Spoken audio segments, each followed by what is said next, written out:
All right, my brother, here are 5 mistakes that kill your social confidence. The first one being you don't move around often or even travel. You don't travel enough or even move around as much as you should.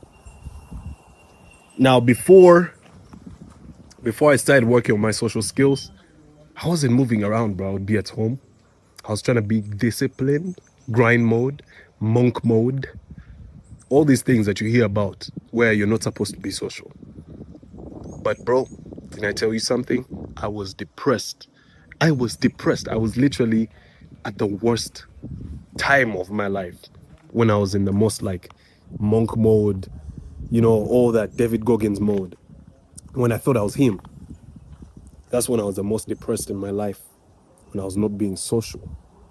But then recently I started going out more, not like going out like as a habit, because when I was younger, when I was like 18, 17, I used to go out a lot. Like I used to go out to clubs and discos, where parties, house parties, all this stuff. Young people behavior almost every weekend, just to fit in, Make sure that you didn't miss out on the stories. FOMO. I used to go out a lot, but now I go out, but not like then. Because after that period of my life, that's when I went into the monk mode period of my life where I was like, no, I don't want to go out. No parties, no women, no nothing, no social situations. But now I'm like, nah, I need to go out, bro. So I started going out. I started even traveling. About, was it like 6 months ago? Yeah, no, like 7 months ago. Excuse me. I went to Ginger. And about a month ago, I was in Mombasa. Just 3 weeks, 3 weeks back. Excuse me. Man, I just ate a lot of food. Had a lot of food and I drank a lot. So excuse me. But I went to Mombasa. And the reason why I went there is because I wanted to step out of my comfort zone and practice my social skills, talk to people who I've never seen, people who have never seen me, energies that I've never interacted with. And I promise you, bro, I was so social when I went to Mombasa. I literally wrote down a list. No, actually, I was writing down lists of people that I was meeting on a daily basis. I have them on my phone. Like, my phone is right here. Let me show you. Let me show you what I'm talking about, bro. I was writing them down. I was writing down lists of every time I would meet somebody, I would write their name on a list and I would save that list as the list for that day. So I have a day, like, let me pick one here. Tuesday. Tuesday was the first day I spent there. Here are the names. No, I don't like name dropping, but I'm sure none of you even know these people. These are random people. I'm seeing Betty, J, Carlos, Khalid, Phyllis, Jacob, Esther, Kate, and Modizo. So like, these are people that I met in Mombasa. These are people. Whenever I would meet somebody, I'll write their name down. What does this do? This just helps me solidify the fact that I'm actually serious on working on my social skills. Also, it helps me not forget their names because someone's name is the most important thing to them in the universe. So start traveling more, start going to more places, start stepping out of your comfort zone. This is going to help you meet more people, and then you exercise that muscle, right? The muscle, speaking of muscles, getting distracted. Exercise that muscle of speaking to people, of being social, of being confident, basically. You can't be confident if you're just spending time at home watching more videos, watching Reels videos, watching hacks. There's no hack, bro. Life has no hacks. There's no shortcuts. Actually, there is a shortcut, and the shortcut is stepping out and getting it done, practicing. So this means go to places, move to places, bro. By moving to places, I'm not talking about going to clubs. You don't have to go to clubs, bro. I don't go to clubs. I'll go to restaurants, good restaurants. I'll go to nice, like, chilling places, like golf courses, lounges. I'll go, like, to shopping malls, supermarkets. These are places where I can easily practice my social skills. Then, if I want to be more extra, I can plan a trip. Plan trips, bro. Plan trips. Why do I even have to tell you to plan trips? Plan trips, bro. Plan a trip. Do a trip. Go for a trip. Oh, I don't have the money. No, you have the time. You might not have the money, but you have the time. Give yourself time. Plan it ahead. In the future, you will have the money because you have given yourself time. You have given yourself time for you to prepare. So you have the time. Plan ahead, plan a trip, go for the trip, practice your social skills. You're going to become more confident. It's an instant boost, like it's a catalyst, nitrous to your social skills. Trust me. Now, the second mistake that a lot of young men, and everybody makes in terms of social skills that kills their confidence is not using names correctly, not remembering and using names correctly. So like I just said in the first point, bro, somebody's name is the most important sound, not word, not sentence, not, it's sound, the most important sound to them. Our brains puck up, like our brains get alert when we hear our names. That's why when you hear somebody's name in a song, you're like, yo. You even get excited for the other person. Now imagine how they feel when they heard, like when they hear a song for the first time and then they hear their names. It's like, whoa, that's my name. Hey.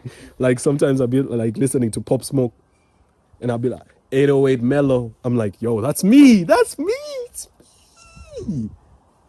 Even though Mellow is not actually my name, it's my stage name. But I still get excited. So that shows you the importance of remembering people's names and using them correctly. By correctly, I'm saying more often. Use their names often. So the easiest, like the trick that I used, like in Mombasa, that I wrote here on my phone, was to write down people's names whenever I talk to them. Whenever I talk to somebody, I write their names down. But though this is kind of like creepy, because it's like Death Note vibes, it's giving Death Note vibes. Like you're trying to murder people, write their names down and murder them. But this is a trick. It helps me. It helped me, literally. So I write down people's names. This is when you're in a social situation, like in a situation that requires you to remember a lot of people's names. I write down people's names. I showed you the names of Tuesday, but there were more days. There's Wednesday, like there's Saturday, have a lot of names. Most of them are women's names. A lot of women's names. Sylvia, what? That's my mom's name. What? Pause. Joy, Eunice, Sunday. Look at that. Stephanie. I got people's names. I just write their names down. So this trick really helped me when I was in Mombasa to remember people's names. And because of that, I was instantly more connected to people. Because I call them by their names. People love being called by their names. I'm like, are you sure about that, Stephanie? Like, are you sure about that, Heffany? Are you sure about what you're saying, Stephanie? All right, Stephanie. Have a good day, Stephanie. How you doing, Stephanie? What's up, Stephanie? Stephanie. The more you say Stephanie, it sounds more funny. The more you say a word, it sounds funny. I know, like when you say someone's name too many times, Stephanie. Sounds weird. But the more you say their names, the more that person is going to pay more attention to you. And it's like a spell. It's like you're casting a spell on them. Hypnosis, bruv. You're putting hypnotizing them, bro. You're putting them under a trance whenever you keep saying their names. So when you keep saying somebody's name, you become, excuse me, you become important to that person. So that's so important. Don't forget people's names. Whenever somebody tells you their name, try to liken it to something else that you already know in your head. For example, Stephanie reminds me of Heffany. It reminds me of young M.A. She said, what did she say? You call her Stephanie, I'll call her Heffany. You feel me? Heffany.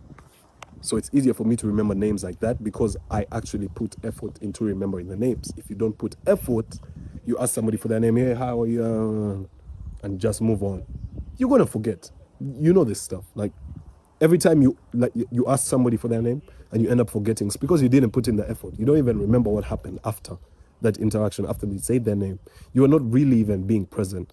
But if somebody says their name and you actually register it into your head, you let it bling, like save into your memory, and then you use it all the time, bro, that's a hack. That's an easy hack to become more confident. An easy hack for you to connect more in conversation. An easy hack to become more charismatic. Easy hack to be more likable in public, any single social situation. I promise you, bro. Remember people's names and use them more often. The third mistake that is killing your social interactions, killing them like a problem, is trying to keep appearances. Now, I know you're somebody who cares about how they appear, their image, and I'm not talking about just the looks. I'm talking about even your perception of yourself, like the way people perceive you, the way you talk about things, the words that you use, the language that you use. You're somebody who actually cares about these things, because most people, NPCs, they don't care about this stuff. They don't care about this stuff. They don't care about how they're perceived. But you're somebody who is different. You're somebody who actually works on this stuff. Now, the problem with this is that it brings along overthinking. You end up overthinking. You end up putting yourself first before any situation. Like in every social situation, you're just thinking about yourself. How am I looking? How am I talking? What am I talking about? Am I nonchalant? Am I cool? Do they see me as cool? Am I cool? Wait. What's on my hair? What's in my head? What's in my back? Am I dressed well? Am I cool? Nah, bro. That messes you up. That makes you rigid, and it removes your fluidity. What you need to do is let go of these appearances. Stop judging yourself in public. Don't care about what you're going to say. Just say what's on your heart. Say what's on your mind. Don't be afraid to offend people. Offend people. Be polarizing.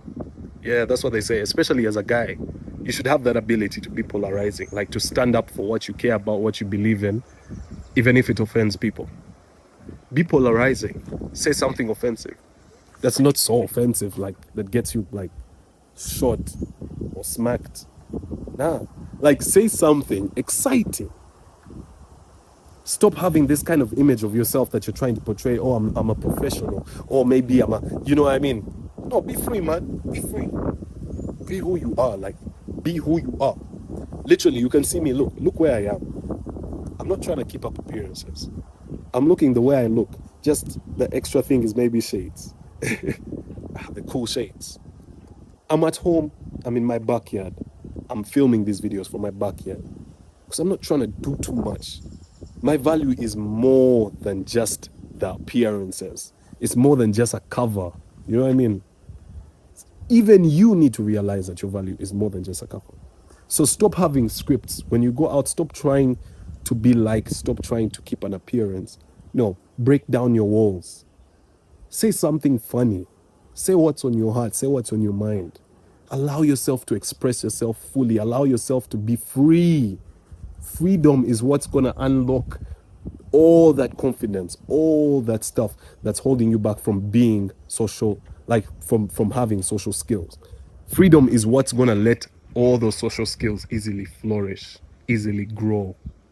Because when you're free, then you're calm. You don't have expectations. When you don't have expectations, that's when you can easily interact with people. It's so easy for you to interact with people when you don't have something that you're trying to get from them.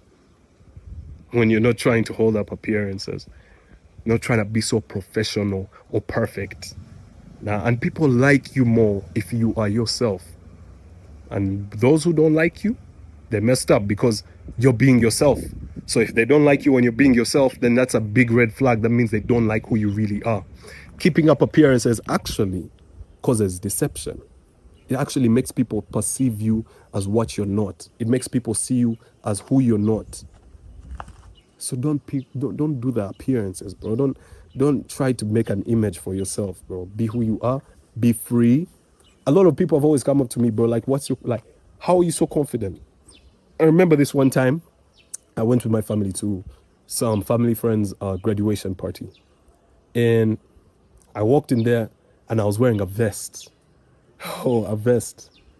Now, my father saw this earlier and he was like, no, don't wear a vest. And this is before my father was like really, really serious on working out. So I was way bigger than him. I was in shape. I was ripped.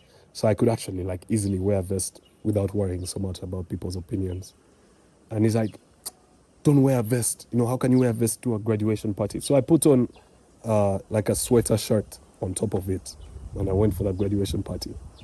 Now I was at the party and I was sitting down and it was boring. Boring as hell. Of course, because I don't relate with anybody there. Like, these are NPCs. boring as hell, bro. So you know what? It started to get hot, really hot.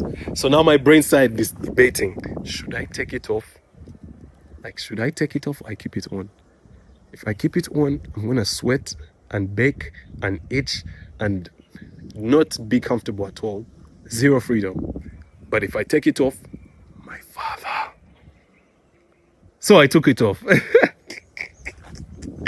I took it off. When I took it off, my father came and whispered to me. He was like, "You are a disgrace." I think he said you're a disgrace. I don't. He said something so mean, and I was like, "Nigga, it's not that deep." I'm feeling hot. He said something so bad. You're disgracing. You're embarrassing his family. Something like that. So you know what I did? I walked out, took a walk with the homeboys. Went for a quick walk with the homeboys. Most of them were going to drink, you know, to be more socially lubricated or something like that. I don't even know. But took a walk with the homeboys. I came back and my energy was back. I was feeling unstoppable. I walked in, chest out, head high, not head high, head high. Walked into that place, the graduation party and everything. And I sat down so confidently. So confident. I was just in my aura because I was free. I felt free. And after my father said that, it's kind of like, what else can he say? You know what I mean? So I was like, okay, now I'm free now. I'm free. Because there's not much more he's going to say. Like, okay, yeah, he's mad about it. Like, fine. It's cool. I'm free. So I sat down. This one guy actually came and approached me and asked me this. He said, bro, man, you're so confident, man. You're so confident. How are you this confident? I just shrugged it off. And I was like, no, I'm just chilling, bro. I'm just chilling. Something like that. Trying to be nice. But I knew what it was. It's because I was free. It was because I had let go of appearances. I let go of trying to be a certain way for my father. And because I had let go of it, he expressed himself, which I understand because our parents, like I have African parents. You understand? African parents are like that. Like he was maybe feeling insecure because I was showing off these big guns and he was scared that other people would be insecure. And yet no one was insecure. Actually, people were looking at me with like admiring eyes. People are just like smiling at me, looking at me, happy. Just like I manifested, just like I expected it to be in my head. But it's because I let go of those appearances, because I had put my guard down. That's why I was able to flourish and be confident. So I'm not telling you to go around dressing inappropriately for functions. No, I'm telling you to be free in your body, be free, express yourself properly, express yourself fully without holding back, and you unlock that confidence that you've always wanted. I know I have yapped quite a yap because of that story of the keeping up of appearances, but I'm gonna move on to the next point, bro. The next point is not reading the room and adjusting accordingly. Now, that's where I had gone wrong in the other place. I should have read the room and dressed in something more light. You know what I mean? Like way before. Because I should have seen, it's a hot day. It's a hot day. So I need to dress in something more light. But you need to read the room and act accordingly. Adjust your actions accordingly. I have a homeboy who was really, really badly off in this. Like he was actually really bad. He could come to you. He finds that you're having a bad day. Maybe you're pissed off or something about something. And he'll ask you something so stupid. He'll just be like, yo, bro, how's your girlfriend? Have you guys smashed? What? My God, bro. Don't be asking those questions. Why? What am I even supposed to answer about that, bro? Like, why do... What? What do you need from this information? Like, bro, don't do that. Don't do that. Read the room. Read the goddamn room. Talk about things that are relevant to that situation, to that person. Don't talk about what's relevant to you, only you. Nah, bro. You're going to end up messing up in social situations if you can't read the room. And I say the best way that you can work on that skill of reading the room, of course, number one is being in more rooms so that you can read them. But the other way is to meditate and to be mindful. If you're mindful and you're somebody who can actually still their mind and not think of so many things, and somebody who's not so distracted because you've been doing the daily meditations, you end up becoming somebody who can read the room. You can read energies. You can feel when somebody's sad, and therefore you know exactly what to say. You can feel when somebody's happy, and therefore you will know what to say. You can feel when somebody's angry, and therefore you will know what not to say. Don't be the person who just comes and just gives their thoughts, or just abuses somebody, or just drops something without even reading the room. First, read the room. Take a second to first read the room. This makes you powerful in social situations. This actually unlocks everything that you've been missing out on. Everything. Aside from the keeping up of appearances thing, this is also another big problem. Another big problem. People don't read the room. They just do. Like trolls. I've seen a lot of trolls on the internet getting smacked. Boom, back of the head, getting smacked because they didn't read the room. You control, yeah, you control, but you control when you're controlled. When you've read the room and you're controlling the environment. You control when you know what's going on around you. When you're trolling the right person, don't end up trolling the wrong person. Don't end up doing pranks, jokes, making the wrong jokes in front of the wrong audience. A lot of people say, man, my jokes are crazy. But it's because I'm talking to you. It's because I'm talking to you who is crazy. Yeah, man, I'd be like in social situations and niggas be like, yo, bro, like, yo, that's crazy. Like, how you say that? But it's because they are the audience. I made that message for them. If I was talking to somebody else, I wouldn't be talking crazy. I wouldn't be talking about whatever I was talking about with you. You get what I mean? So I read the social situation. I see what's going on around me. I first look around. I first analyze what's the vibe here. And then I act accordingly. I bring the same energy that the place is giving me. Or even better, or even whatever. I just choose the right kind of emotion, the right kind of vibration for that moment. Then the last mistake that a lot of people make is using a boring voice. A lot of people have told me this thing about me, like that they like most about me, is the voices I make. I make a lot of voices.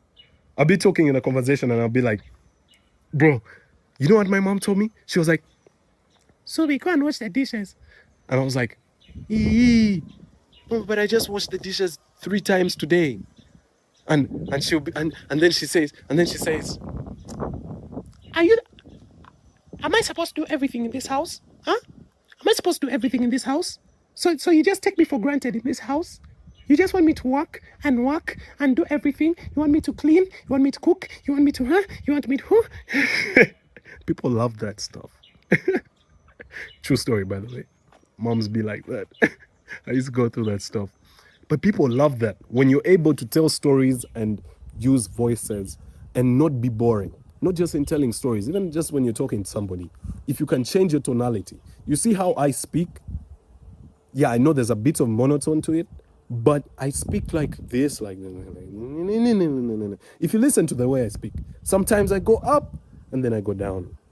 You know what I mean? And then at times I'm like neutral. Then other times I'm like crazy. Then other times I'm falsetto for like women's voices, or like I'm just mimicking somebody like a pussy nigga or something. I'll be falsetto. So I play with my voice. I like to have an exciting voice. You train this by reading out loud, and try to read out loud while changing your tonality. Whenever you see something, read it out loud and change your tonality. So I like to do that so much.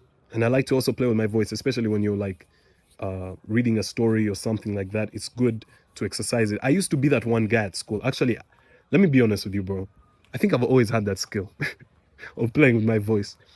In class, whenever teacher would say, so who wants to read for us? Like usually if it was like a literature class or an English class, who wants to read for us this chapter? Everyone in class is like, everyone's just turning to look at me. I always felt a bit awkward. I'm like, oh, no. But I knew that I had the skill. When you know that you have a skill, bro, you become confident. So every time the teacher would say, who wants to read? The whole class looks at me. I put up my hand, and because the whole class is looking at me, teacher chooses me.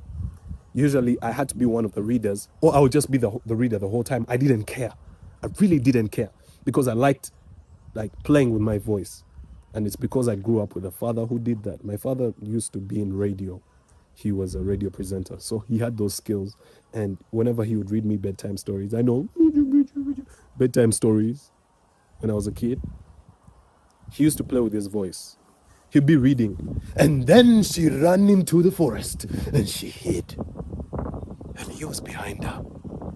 He shouted, ah! Jumped in front of her. My father used to do that stuff. And that stuff is so exciting. That makes you a very good conversationalist. So whenever it was my time to read, I'll pull out the book and I would start. And I would put in that effort to do the voices. I loved it. And I would read. I had the better reading skills than most people in my class because I have been a reader. I used to read a lot when I was younger. So it's easier for me to read. So I would read and I would be like, and she walked behind. She asked him, Pip, what are we going to do? And he said, Mary, we're going to jump. I'd even do the voices. I'd even do the accents, bro. I'll do the accents. I used to love that stuff, bro. And I still love doing it. I'll do the accents. Oh my God, the accents that stuff used to get the class riled up. Like, that was the funniest one for the class. People would be laughing while I'm reading these books. Laughing. And trust me, let me tell you something. Trust me. These books were boring as hell. Boring. Boring, the curriculum. Boring. Like, there was no good lesson. Literature, English. These lessons were boring. We never had people laughing during lessons. It was rare. But for me to make people laugh, it shows you the importance of using tonality and using volume and changing pitch and just making your voice more exciting. If you want to learn how to do this very fast, you can watch some YouTube videos, or you can actually work with a coach like me.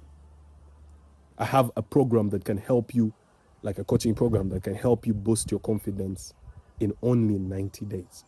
So that's the top link in the description. Click it now. Click it now. Because I just opened the program and I only have 5 slots free. So not free, like 5 slots open for the program. So click that link if you want somebody to help you boost the way you speak, boost the way that you actually relate with people, and overall improve your social skills. That's me. So thank you so much for watching this video. I'd like to end it here. I know this video has had a lot of game. I think this is the best I've spoken in a video in a long time. And it's because I'm warm, because I recorded 2 videos earlier before this. Like I always say, guys, you need to warm up, bro. You need to warm up. If you want to be good in any social situation, even if it comes to talking to camera, you need to warm up. Put in the reps. Warm up. Do, progressive overload. So thank you so much for watching this video. If you actually got value, like this video and subscribe for more videos, because I'm going to be uploading so many videos. Like I'm going to be recording almost every day. So I'll be uploading every 2 to 3 days. So stay tuned. Peace.